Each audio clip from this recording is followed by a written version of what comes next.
necessary for us that we may also spend time in prayer. And I also shared with you that sometimes we do not know what to say when we are praying, and then we go on and repeat all the learned prayers, either the prayer we have done in school or the prayers we have done in home, and we repeat those just like a parrot without understanding them. And so then I gave you some hints about how we can just pray speaking as to our Father, and I gave you 4 words. Does anyone remember? Oh, very good. What was the first word? What should we start? Praise. We start with praising God. And what was the second thing? Repent. We feel sorry for the wrong things we have done or the good things we should have done and did not do. We should feel sorry and say sorry to God, and sometimes we may have to say sorry to other people also. Then what was the third?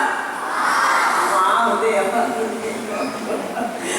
okay. Now ask was, you begin with asking for others, people in need, praying for the world and all the things that are happening around. People you don't know personally, but you have heard of their problems. Pray for them. And then pray and ask for those you know, your friends, your family. Pray for them. And finally, the last letter was? Yes, you. And that's last. You pray for yourself. Bring before God what your needs are, what you are feeling. If you are feeling sorrow, if you are feeling stress, if you are feeling bad, tell it to the Lord. And finally, Y also stands for, we end with a yes. And what is a yes? How do we say yes? Amen. Say? Amen. What's the meaning of yes? Okay, what's the meaning of amen? Yes, so be it. That's what it means. Amen. And then we also saw a little secret if you want your prayers to be answered. In John 14:14, the Lord said, whatever you ask in my name, I'll do it. So here's a secret. Ask it in the name of Jesus. Now I know you must be ready for Mark chapter 2, because I know Sam's son was ready. But I told him, I'm not going to take Mark 2, because there's something else I want to talk to you about. And this has been on my heart, and even on Founders Day in Anand we talked about it, and I thought that I must talk to you about this. And this is from Matthew chapter 7 and verse 24 to 27. I'm going to read it out to you. Okay? Everyone who hears these words of mine, now this is Jesus saying, therefore everyone who hears these words of mine and puts them into practice is like a wise man who built his house on the rock. And the rains came down, the streams rose in flood, and the winds blew and beat against that house. Yet it did not fall, because it had its foundation on the rock. But everyone who hears these words of mine and does not do them, does not put them into practice, is like a foolish man who built his house on sand.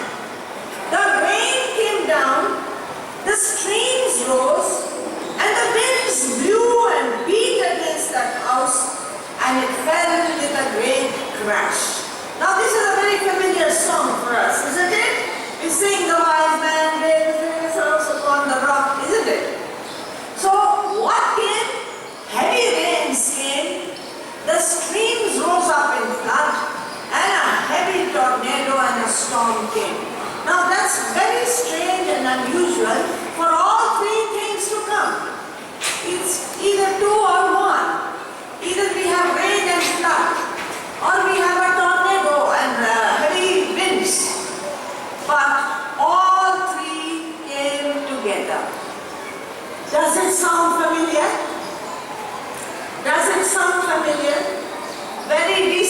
something happened just like that, isn't it not? Heavy rains came down in Uttarakhand. The rivers rose up. Heavy winds came. And in Uttarakhand there was devastation. Houses fell. And because we live in an age of technology, we sat in our homes and watched the horrible sight of houses crumbling and falling. A lot of questions have been asked. Many questions have been asked from me. And the fact is, I do not know. Why did the people die? Why did so many people die? I don't know. Was it a punishment from God on them? I do not know. Were they great sinners? I do not know. Were they in the wrong place in the wrong time? I do not know. But what is it I do know? I do know God is sovereign. Yes, I know that. And when He is sovereign, we do not question Him and say, why? I do know that God is the Creator.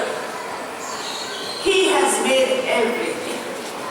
He's made the world, He's made the weather, and He has placed them in systems. He doesn't have to tell the earth every day, turn around, spin around, otherwise it will stop. He doesn't have to tell every day, go around the sun, otherwise weathers won't change.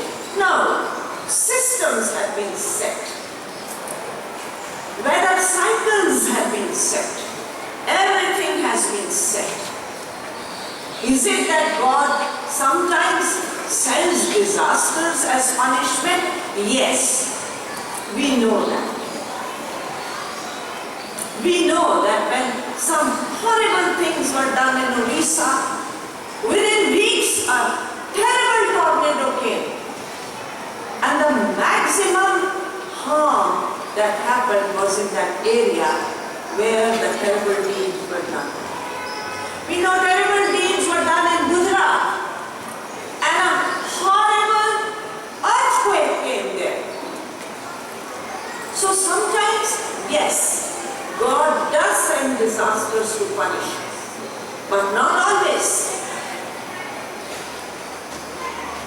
So this is something I know.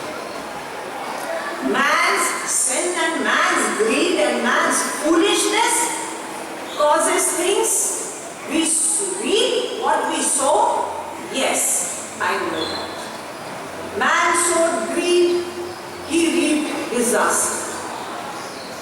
Without thinking, he did things, he reaped disaster.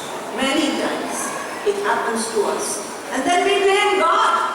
If God is there, why did He allow it? Hello? I do something wrong,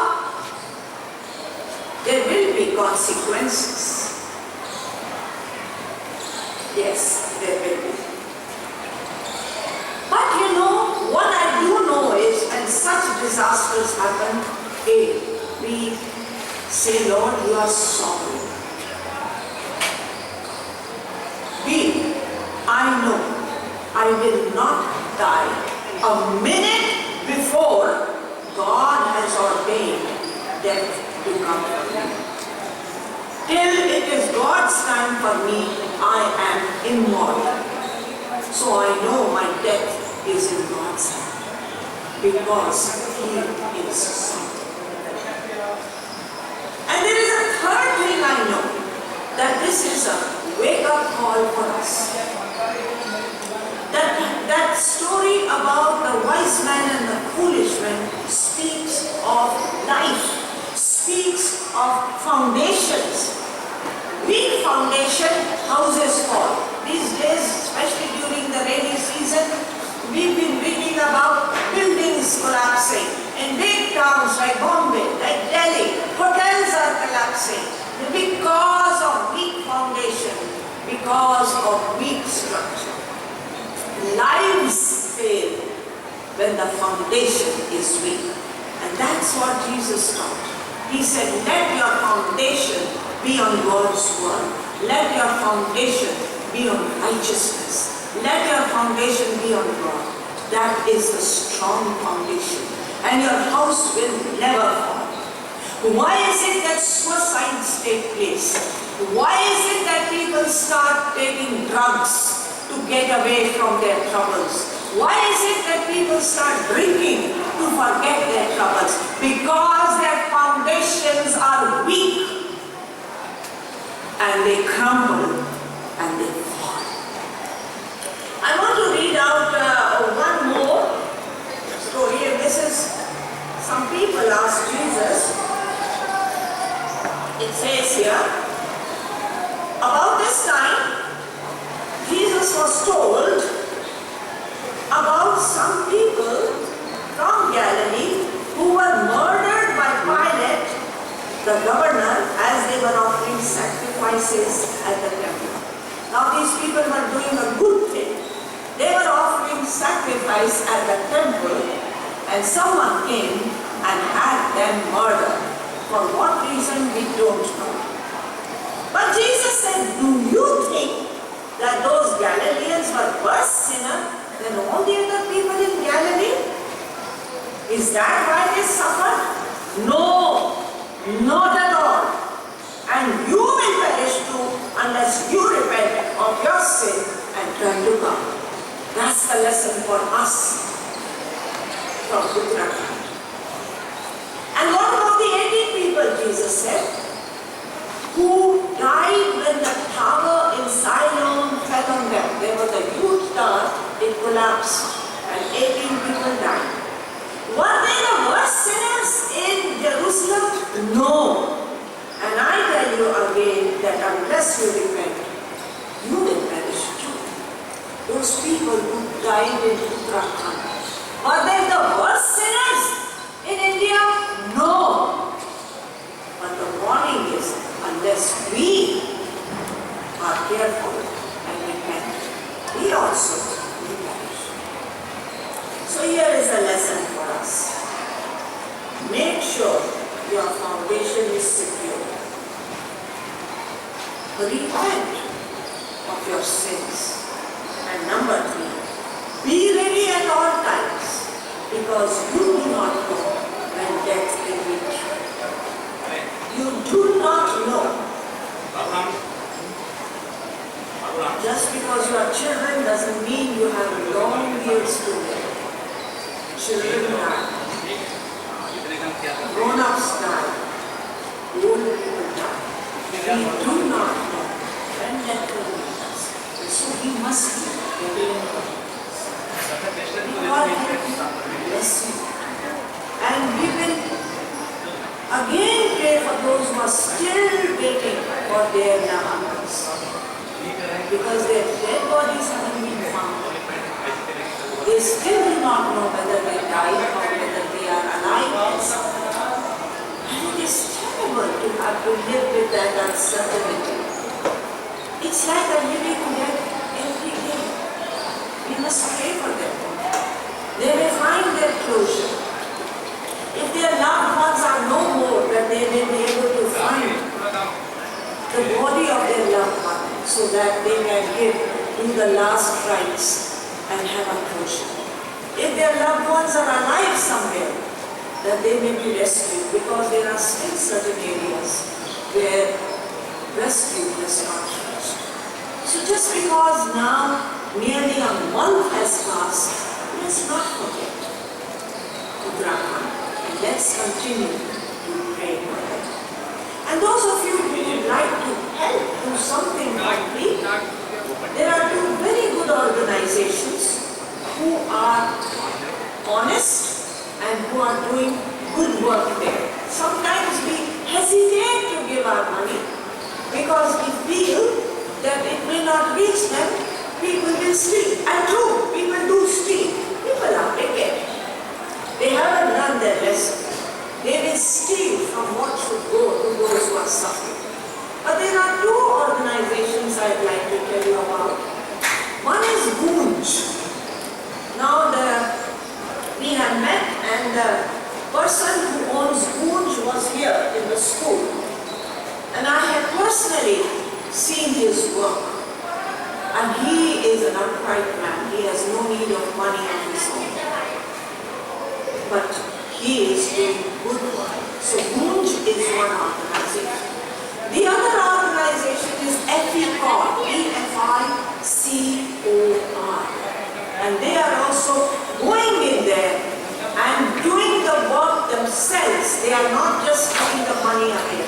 They are actually doing work of building houses and building habitations.